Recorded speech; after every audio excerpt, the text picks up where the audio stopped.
Hello, friends. How are you today? I hope you're doing well. I hope you're enjoying the readings from the chapters, and I just wanted to come to give you a little bit more of the backstory on the justice system chapters. There is a playlist available, or a couple of playlists available on tumblr.com that do go along with the chapters that are really fun to listen to. One of them is an hour and 30 minutes long, so it is a very girthy, but it does tell the story of the justice system from many sides, even the spiritual angle, and I think that's really cool. Other than that, I wanted to discuss the actual incident a little bit more just because I am moving on in the reading, and you do not hear from the justice system again for another like 20 chapters. It's like 5 years later when they come back into the story. And so it would appear like I'm just moving on for the most part. So I just wanted to say a few things. The incident that occurred, I called the police and they never showed up.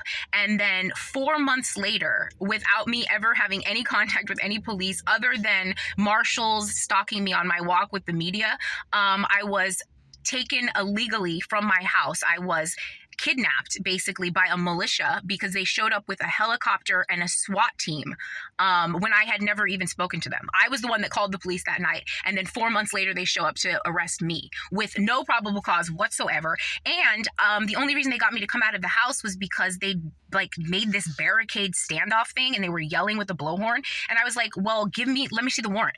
And the guy was like, well, if you come outside, I'll let you see the warrant. And I didn't believe him, but I wasn't really interested in playing games in the middle of my neighborhood with a bunch of assholes with a blowhorn. So I walked outside and they handcuffed me. They handcuffed me instead of showing me the warrant.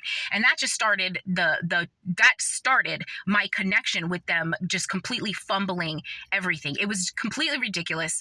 And it went on for 5 years because they just kept paying more people and upping the stakes. And every time I wouldn't respond or I wouldn't answer, they made the stakes higher and higher. It was absolutely ridiculous, and it was a gross miscarriage of justice that definitely is going to be addressed. Let's see what else. And in response to this miscarriage of justice, I contacted the American Civil Liberties Union. I contacted Internal Affairs. I contacted the police force in Seattle trying to get my grandmother back. I went to the company that held the loan on the house. I went to the constable. I contacted everyone, and I was met with brick walls. And that's when I started to realize that there was some sort of conspiracy, like with the local government, just to completely block me from getting any justice whatsoever.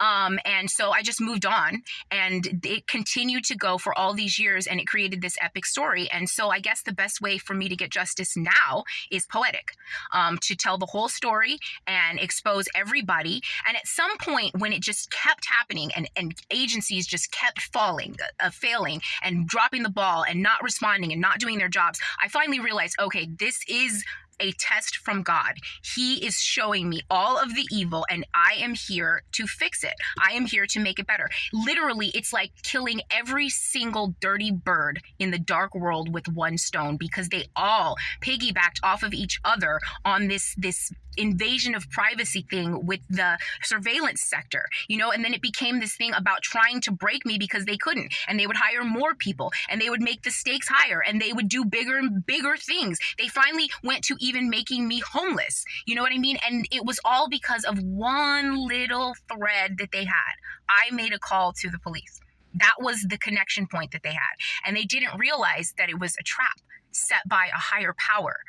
Do you see what I'm saying? I did the whole time, and they didn't. And that's where things got very, very difficult for everybody. But at least through the difficulties that I went through, I knew that I was the victor. I knew that my victory had already been won. I was fighting my battle in the name of the prophet Jesus Christ against the dark energies of the world. Now, I did this privately because I wasn't able to say that and scream it out loud, because then that would have made me look a little bit nutty.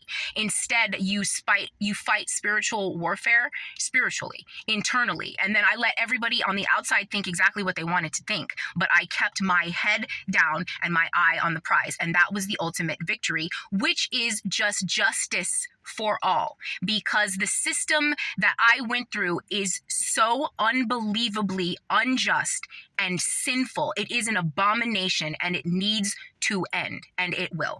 And basically that is it. And the next chapters are going to be about being made homeless, and I will go into that more in depth when we get there.